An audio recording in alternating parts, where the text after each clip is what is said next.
yakni saya akidah Ahlus Sunnah wal Jamaah, akidah Asy'ari Maturidi, mazhab Syafi'i, thariqah Ba'alawi. Dulu namanya kita pernah mondok, maka kita harus mengamalkan ilmu yang kita punya. Kita harus mengamalkan ilmu yang kita punya. Nah, salah satunya dengan adanya pondok pesantren ini, insya Allah menjadi suatu amal bagi saya atas sedikit ilmu yang telah saya pelajari dulu waktu masih mondok. Nah, jadi berdirinya ini pondok pesantren karena juga saya melihat banyak pondok-pondok pesantren sekarang yang dimana biaya masuk sangat mahal. Mending kalau ilmunya bagus, kebanyakan biaya mahal, keluar ya biasa-biasa saja. Pada umumnya seperti itu, tapi nggak semua seperti itu.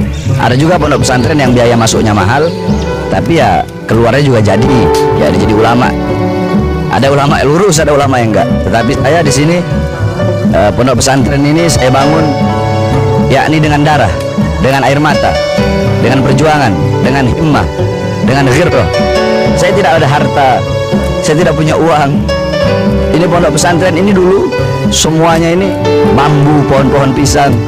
Saya dan saya punya murid 20 orang pertama kali dari Jakarta datang kemari, kita tebang. Rumah saya dulu rumah kayu, anak-anak pondok dulu yang 20 orang itu cuma nginep di kayu. Kita yakni yang penting taklim. Saya ngajar fikih, nahwu, shorof, i'rab, i'lal, imla, insya, tafsir, hadis, balaghah, bayan, ma'ani, mantik, dan seluruh yang lain-lainnya. Yakni dari kecil, karena memang pondok pesantren ini, khususnya pondok pesantren saya haramkan sebagai ikhtiyat, sebagai kehati-hatian saya untuk menerima sumbangan atau pemberian dari pejabat. Siapapun pejabatnya, apapun partainya, pejabat saya nggak mau terima. Sebagai apa? Ikhtiyat, berhati-hati.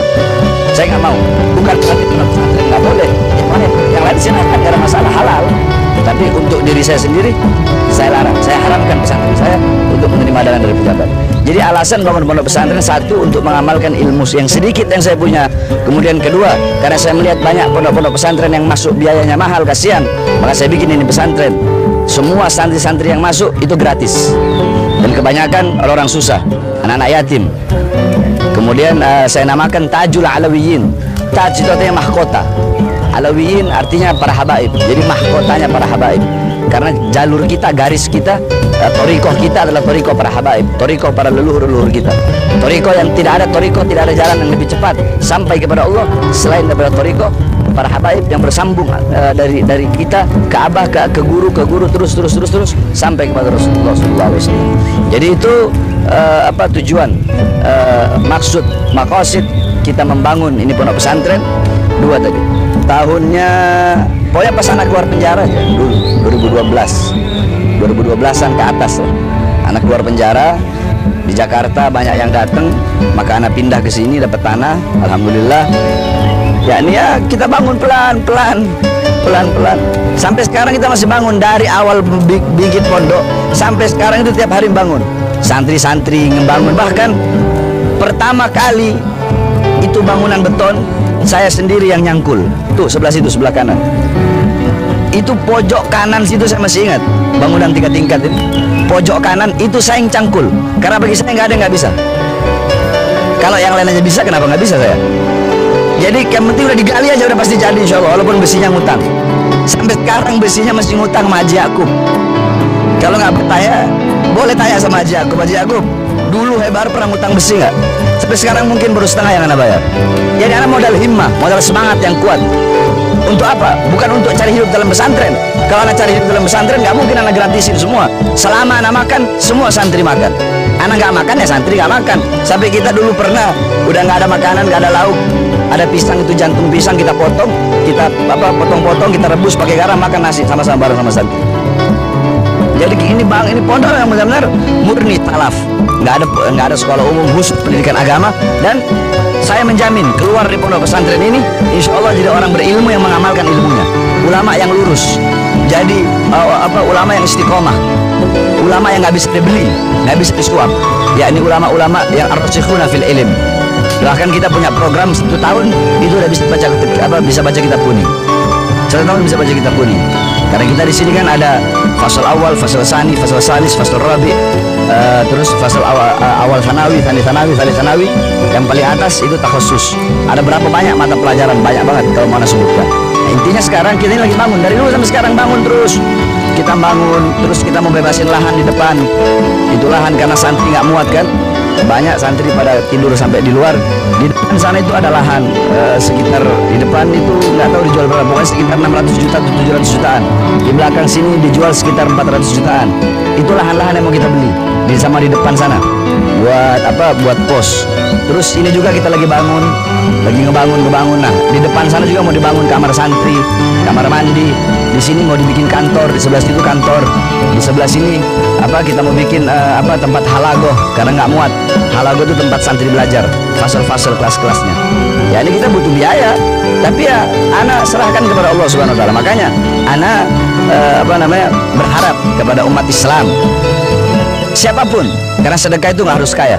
Umat Islam, baik yang susah, baik yang miskin, baik yang pertengahan, ya, atau khususnya yang kaya, untuk menyedekahkan hartanya di jalan Allah. Menyedekahkan hartanya di jalan Allah. Jadi ana nyuruh orang itu untuk bersedekah, untuk berbuat baik, bukan minta, enggak. Sebab al-yadul ulya khairum min yadis sufla. Tangan di atas lebih baik daripada tangan di bawah. Ana nggak mau gini, enggak. Ana ngajak, ayo investasi akhirat. Tidak ada harta yang bisa menyelamatkan engkau di dalam kubur, di yaumil ba'ats, di hari kebangkitan, ya, di yaumil hisab, di hari perhitungan, di yaumil mizan, di hari pertimbangan, di yaumil mahsyar, di padang mahsyar, as-sirat, ketika melewati jembatan sirat. Semua itu tidak ada harta yang bisa menyelamatkan kecuali harta yang kau keluarkan di jalan Allah Subhanahu wa taala. Dan orang yang bersedekah itu diganti 10 kali lipat oleh Allah. Banyak kalau saya membawa ayatnya, hadisnya, makalah-makalah para ulama tentang itu sangat banyak sekali. Jadi intinya saya nggak minta, enggak, bukan begini, bukan tipenya Bahar bin Smith mau begini. Ayo saya mengajak orang untuk berbuat baik. Apa itu? Ayo sedekah buat ini pondok pesantren. Yang punya uang sedekah, jangan tanggung-tanggung. Orang kalau urusan dunia aja, kadang urusan dunia enggak, 500 juta, 1 miliar, 2 miliar, urusan dunia yang dimana urusan dunia tidak bermanfaat, urusan dunia yang tidak akan menjadi ladang dan amal di akhirat, urusan dunia yang dimana tidak kekal, tidak abadi. Itu nggak pakai mikir, itu bersungguh-sungguh. Bagaimana dengan ini, masalah pembangunan pesantren ini, yang ketika mengeluarkan hartanya bersungguh-sungguh, keluar harta bersungguh-sungguh, yang dimana ini adalah urusan yang kekal, ini urusan abadi yang bisa menyelamatkan kelak di akhirat. Aktivitas santri, ba'da subuh baca wirdul latif, habis itu baca Quran, habis itu bersih-bersih pondok, habis bersih-bersih pondok sekitar jam 9 siap-siap, jam 10 belajar sampai jam 12. Jam 12 sebelum zuhur baca Futuhatul Arjiyah, pada zuhur baca wirid sakron, hizib nawawi, hizib khafi. Terus habis zuhur makan, ya, habis zuhur makan, habis makan di sini makan sehari cuma 2 kali. Sebab kalau santri kebanyakan makan bodoh. Jadi kalau mondok di sini santri itu saya didik siap capek, siap lapar, siap susah, siap, nggak ada orang mondok tuh enak, nggak ada. Dhalaltu taliban fa'azaztu matluban, gal Al-Imam Abdullah bin Mas'ud. Gal Al-Imam Abdullah bin Mas'ud. Dulu aku hina, aku susah, aku pahit ketika mencari ilmu. Tetapi kemudian aku menjadi mulia ketika aku menjadi orang yang dicari ilmunya. Ketika menjadi pencari, aku susah. Tapi ketika aku menjadi yang dicari ilmunya, aku menjadi mulia. Jadi terus istirahat sebelum asar, udah bangun, baca Widul Kabir Durus Shaghir Syekh Bakar bin Salim. Ba'dal asar baca Zibar Hizib Nasor Syabil Hasan Asyadili. Kemudian halagoh yakni pembacaan kitab. Guru-guru yang mengajar ada yang dari alumni Darul Lughah wa Da'wah, ada mursal juga dari Darul Lughah wa Da'wah, ada alumni dari Habib Taufik, alumni Darul Mustafa, ada alumni dari Rubat Tarim, ada alumni dari Abu Yamaliki. Bahkan di sini ada yang mukim Syekh Ziyad dari Hadramut, dari Tarim. Beliau mondok selama 20 tahun di Habib Umar. Yakni ba'da asar halagoh, kemudian sampai udah mau maghrib, siap-siap sholat maghrib. Sebelum maghrib baca wirdul latif, ba'da maghrib baca ratib al-haddad. Habis maghrib hifdzul mutun. Hifdzul mutun itu mereka ngafalin, beda, tiap hari beda-beda. Ada yang ngapalin hadis, ada yang ngapalin fikihnya, ada yang ngapalin asma, ada yang ngapalin af'al. Jadi tiap hari beda mata pelajaran yang dihafalkan, dimurajaah lagi, dimutola'ah lagi. Ba'dal isya hifdzul mutun lagi. Nah nanti ada yang takhusus itu jam 10 malam. Takhusus itu belajar kitab-kitab yang tinggi. Contoh seperti Salah bin Mukri itu takhusus berapa santri yang udah takhusus atau minhaj Al-Imam Nawawi, atau mau takhususnya Alfiyah, kita pakai apa ya, yang syarahnya Syarah Ibnu Agil. Itu yang takhusus. Itu kegiatan setiap harinya, yakni belajar, menuntut ilmu, susah, capek, lapar, dari mana-mana ada. Karena kebanyakan kan ini kan gratis, yang masuk sini cuma bayar kitab aja, beli kitab bayar. Kalau beli kitab masih gratis, keterlaluan. Santri dari mana-mana, ada dari Papua, ada dari Aceh, ada dari Pontianak, ada dari mana ini? Banten. Tapi paling banyak itu Banten sama Jawa Barat. Paling banyak Banten, Jawa Barat, DKI sama Kalimantan. Itu yang paling banyak. Aneh ngasih nama, samaitu hadzal ma'had Tajul Alawiyin. Aneh menamakan ini ma'had dengan nama Pondok Pesantren Tajul Alawiyin. Ya cerita uniknya ya, anak ngebangun bareng sama anak-anak. Anak ngecor, iya, ngecor bareng ini. Kan anak juga anak yang ngecor, ngaduk, bikin bangunan. Yang lucunya paling anak pernah jatuh dari lantai 2 ke bawah, itu aja paling kepleset. Terus yang lucunya lagi, setiap 17 Agustus kan kita bikin lomba. Habis upacara itu malamnya kita bikin lomba panjat pinang. Ya anak ikut panjat pinang, kepleset, itu aja paling. Seluruh umat Islam, yakni pondok pesantren kami adalah pondok pesantren Sunniyah, Salafiyah, murni, Tajul Alawiyin, akidah Asy'ari Maturidi, mazhab Syafi'i. Maka saya mengajak kepada seluruh umat Islam, khususnya para agniya, orang-orang yang kaya, ataupun orang-orang yang sedang, ataupun orang-orang yang di bawah, untuk mengeluarkan hartanya di jalan Allah Subhanahu wa taala. Ini bukan untuk saya, tapi ini untuk kalian. Saya tidak meminta, tapi saya mengajak kalian untuk menyumbangkan, mengeluarkan harta di jalan Allah untuk pembangunan pondok pesantren ini. Karena itu bisa menjadi amal. Apa yang kau tanam di dunia, itu yang kau panen di akhirat.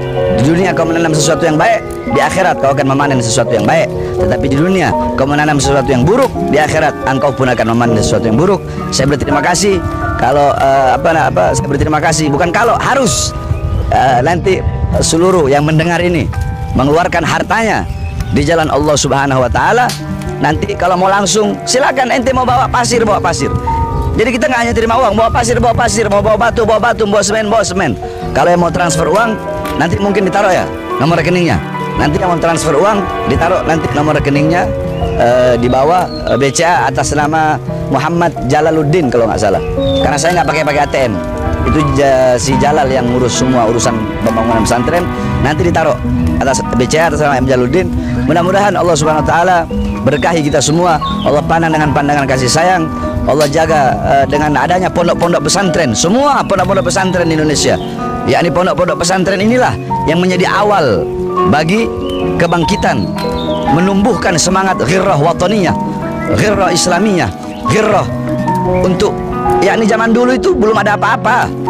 Yang ada pondok pesantren, itu pondok-pondok pesantren para santri lah yang mengorbankan, para pahlawan, para santri mengorbankan nyawa dan jiwa demi terbuka gerbang kemerdekaan Indonesia. Maka dengan adanya banyaknya pondok-pondok pesantren, insya Allah ini menjadi berkah bagi negara kesatuan Republik Indonesia yang kita cintai. Wassalamualaikum warahmatullahi wabarakatuh.